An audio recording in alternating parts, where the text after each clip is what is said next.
Lulu are loading up, and we're fixing to head to New Mexico. Amos, which be Brooks, my little 10-year-old grandson, has drawn him a sheep tag. And so we're gonna go to New Mexico. They're leaving home right now, they're in the road. And I'm gonna meet them in Taos, New Mexico.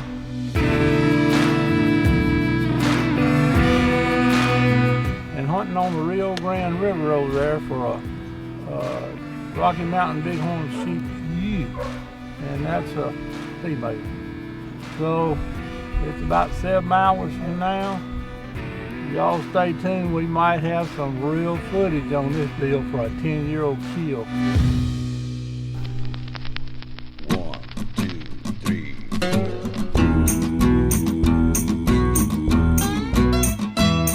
Love God, spend time with your family.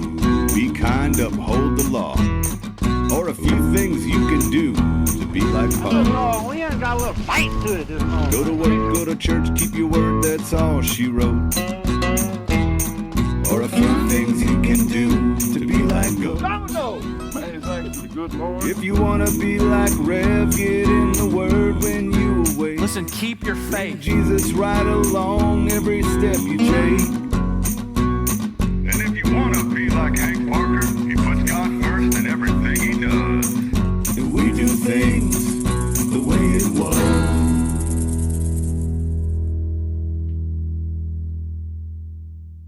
All right, we out in New Mexico. We waiting on our guide for my little grandson, Brooks. This episode, I'm going out with my dad and Paul, and we're going to New Mexico for my first sheep hunt. AKA Amos Moses is fixing to attempt to try to kill him a big old mama sheep. This kid's the real deal. We called him Amos Moses because by the time he was 7, he had already taken 7 alligators. We got a secret weapon with us today. We got Amos Moses, a famous alligator hunter right here. Right in the head. Right in the head. And we're gonna make a one-shot clean kill, right? Ooh!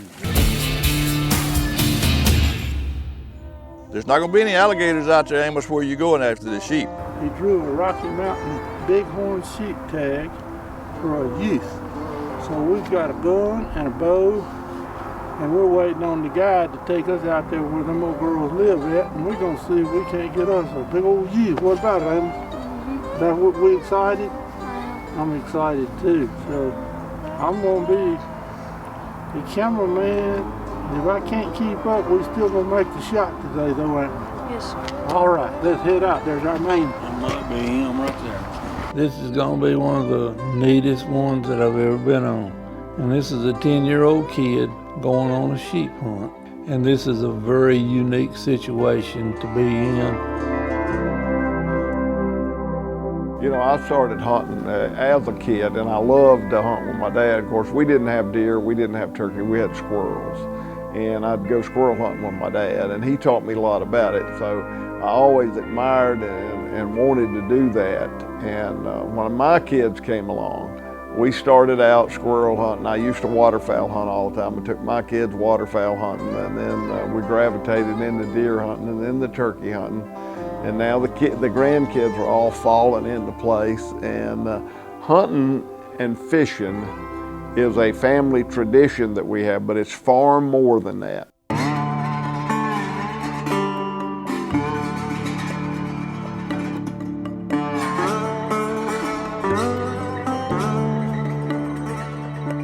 Hunting is a great place to communicate with your kids. The woods is an environment that brings on reality.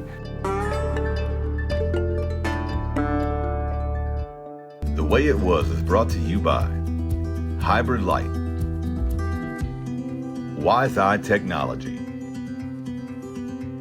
Conviction Game Calls. I don't really mean to be bragging or nothing like that, but Amos is really a little exceptional 10-year-old kid. I saw a big old blow up out there, So I threw it out there and popped it a few times, and my cork went under. You know, Amos is one of those young men, he's just kind of fun to watch and be around. He gets so excited about hunting. Little Amos is kind of a prodigy, I guess you want to say, a phenom. He shoots his bow and arrow. We're in Kentucky, and I'm about to shoot bullseye for Genesis. He wins state championships shooting bow and arrows. He won 1 division, he was first place. 2 divisions, he was second place out of the nation. There was 4,500 kids there, and he got second place in 2 events. This kid can hunt. He coon hunts. He does all my shooting at the coon when the dogs tree. Amos does the shooting. He has killed animals that grown men will never kill. He's dead serious about his hunting with a rifle. He's dead serious about hunting with his bow and arrow. He's dead serious about, you should see him fish. Mr. Parker, you don't want to fish with him, he may beat you. First place in our top 6. He's also champions of the year in the junior fishing league here. Weighing in a 9.13. Brooks Bailey, Caleb Colvin, come on up, guys. And him and his partner, they won the overall championship. I won't be able to sit back and watch Amos perform for a while now. He drew a tag to go on a sheep hunt for a ewe.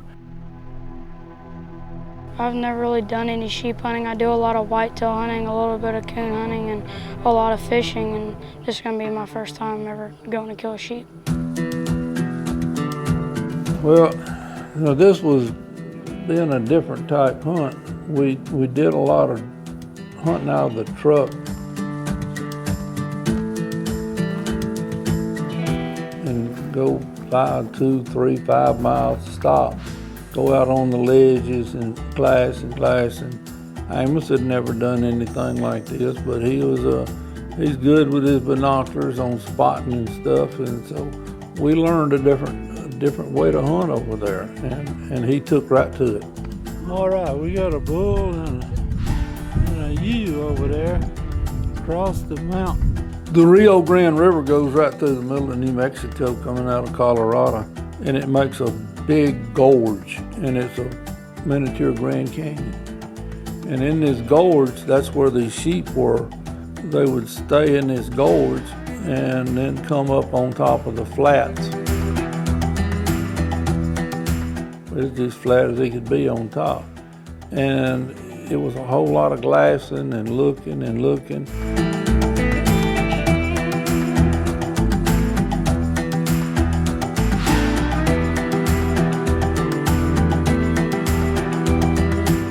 We had some real close encounters, but they was all with rams.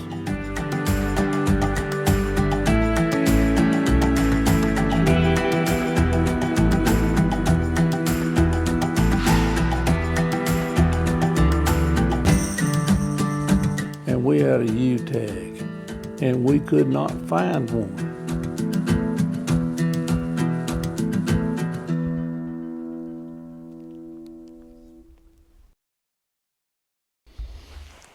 Okay then, we got a game changer this morning. We got about 6 inches of snow last night. This is in November, okay, and it got cold. This is what you make Christmas cards out of snow like we got right now. That made it another challenge. Of course, there's more snow than Amos had ever seen. The boys are looking hard.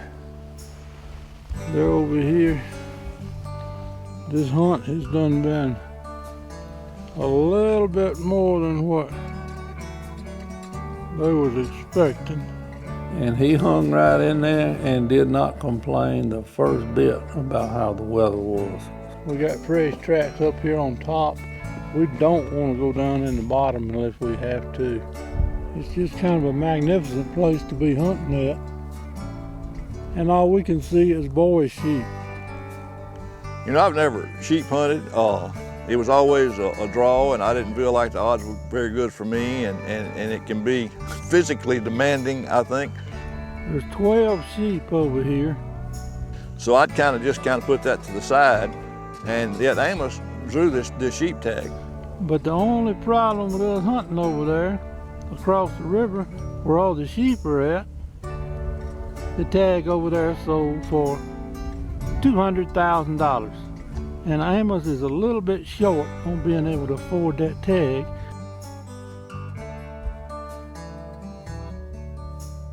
And this kid can shoot, and he's serious about it, and he was ready to shoot from 0 to 500 yards.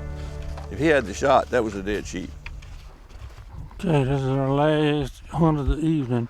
We've been seeing some rams over here, and we're gonna slip over here on this point and see if we can get one last chance to look at a ewe on our side of the river. Okay, this is day 5 of our hunt.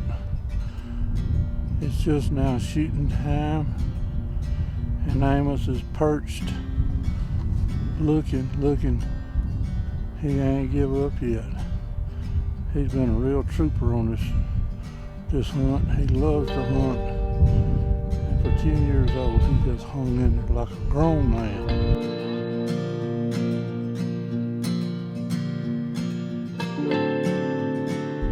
Well, that was a ram fight, him.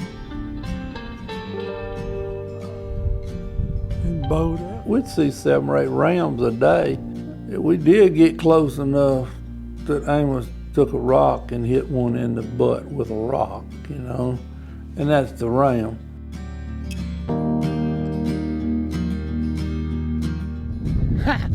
Amos just hit him with a rock. He's getting out of town now. These are wild creatures. You hit him right in the butt with a rock, you're playing baseball. Okay, Jeffrey's done found one in the bottom. I was at the truck and they come back to get me and the gun, and we got us a ewe in the bottom of the canyon. We're gonna see if we can make this thing happen. We found a ram and a ewe down here in the bottom, and she's 173 years. 173? 270. 273. We had a guide, and it was with Compass West. It was one of Chris's men, Jeffrey. And I will say this, you couldn't ask for anybody to do as much as he did to make sure we had a good hunt. Trying to get down on a shelf where we can get a better shot. He's checking it out to make sure Amos can get down there safely.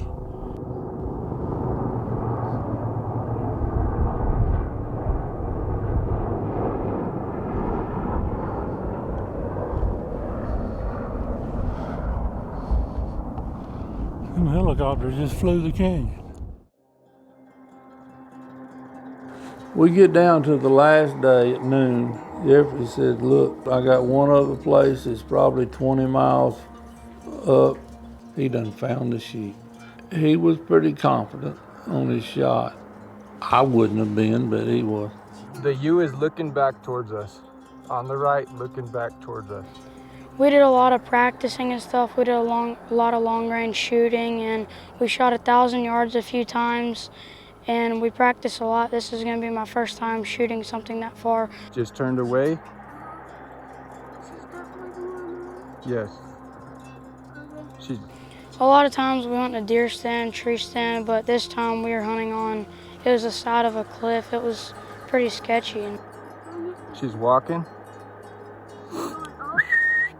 Yep. I mainly shoot around 100, 200 yards for whitetail, and smoked her, buddy. This was my first shot over 300 yards. It was 480 yards. All right, we're getting ready to go down the mountain. We had a trailhead. We had to go down in the gorge to pack him out, to go see if Amos' big old mama sheep is laying down there.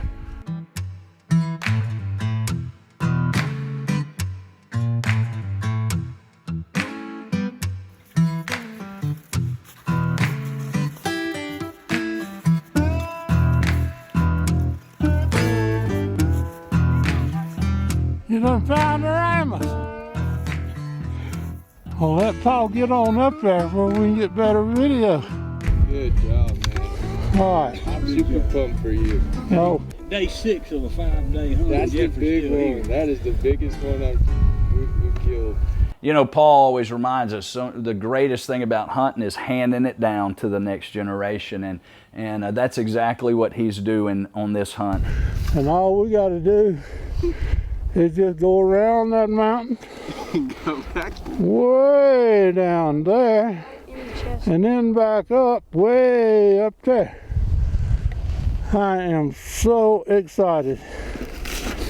I've never killed a sheep. He came through, and I'm proud of that as if I had shot the thing. I haven't either. You have now. Hey, you kill a good one. And a Jim Dandy. All right, what does old Dad think about all this? I think if we live to be 100, we're going to forget this. No. No. And I'm closer to 100 than y'all are. So I did some unique things, and people say, well, tell me your greatest moment in the outdoors. Was it when you won the Classic, when you won the Grand Slam, when you won the Super Bat? What was the greatest single moment in the outdoors? I took my son Timmy, when he was 7 years old, and we're turkey hunting. And about 5 minutes before that turkey was going to fly down, he started pulling on my vest. I thought, oh no, he's got to go to the bathroom. Because we don't talk in the turkey woods unless it's an emergency. And I looked down at him, and he had little tears in his eyes. And he looked up at me and he said, Daddy, I love you. He was so overwhelmed with the moment and the emotion and what the outdoors meant. That was the greatest moment of my outdoor life. And the bond that he and I had sitting right there under that tree watching God's sunrise and that turkey hammer. It was the most spectacular moment. Tears rolling down his face. Well, Amos, we made it back to the top. Took us about 5 hours to go in there and get your sheep. But we made a recovery. And what a deal. We took all 4 of us, me, Travis, and the guide, and Amos, and it was snow in the bottom of the canyon, and it was a life experience. So we have got a complete hunt. We have meat bags, and what we got there, Amos? And now we got a bighorn sheep ewe, and folks, this is a really big ewe. I'll never forget it. He'll never forget it. Travis will. This was probably the neatest hunt I've ever been on in the last 71 years. And he is tickled to death with it because it is a really big old ewe. You know, Amos is on this sheep hunt, and the Bible talks a lot about sheep and really relating our characteristics of us as followers of Jesus as sheep. But it really comes in a conflict to who we are as human beings, because just think about this. We love independence. I mean, as a nation, we celebrate our forefathers in 1776 declared our independence from England. We value independence. As parents, we raise our kids up to be independent, to shoot them out into this world, to be productive citizens in society. We value, we celebrate, we love independence. But when it comes to our relationship with Jesus, He calls us who are independent to be completely dependent upon Him. There's 6 verses that are very familiar to us. It's Psalm 23, and David wrote this. David was a shepherd of sheep, and he wrote this. He said, "The Lord is my shepherd, I shall not want. He leads me beside still waters. He leads me to green pastures. He leads me in the paths of righteousness for His name's sake. And yea, though I walk through the valley of the shadow of death, I'll fear no evil, for You're with me. Your rod and Your staff, they comfort me. You prepare a table before me in the presence of my enemies. You anoint my head with oil, my cup runs over. Surely goodness and mercy shall follow me all the days of my life, and I'll dwell in the house of the Lord forever." I bet you've probably heard that scores of times at funerals that you've gone to. A lot of times preachers will use Psalm 23 to talk about death. But there's only a half of a verse, the last verse, that even mentions death when it says, surely goodness and mercy follow me, and I'll dwell in the house of the Lord forever. It's really not a psalm about death, it's a psalm about life. How you and I can live this life completely dependent upon our shepherd. He provides for us. He protects us. He goes with us. He wants to be involved in every area and every aspect of your life. Do you have a relationship with the Good Shepherd? Do you know Him? Are you dependent upon Him for every need that you have in this life? Listen, if you're not, we'd love an opportunity to help you claim your dependence upon Jesus. You can type in this website, inthehunt.org, in your smartphone or on your computer, and you can ask questions about how you can become completely dependent upon Jesus for every need and all of your spiritual needs in your life. Hey, thanks again for watching The Way It Was.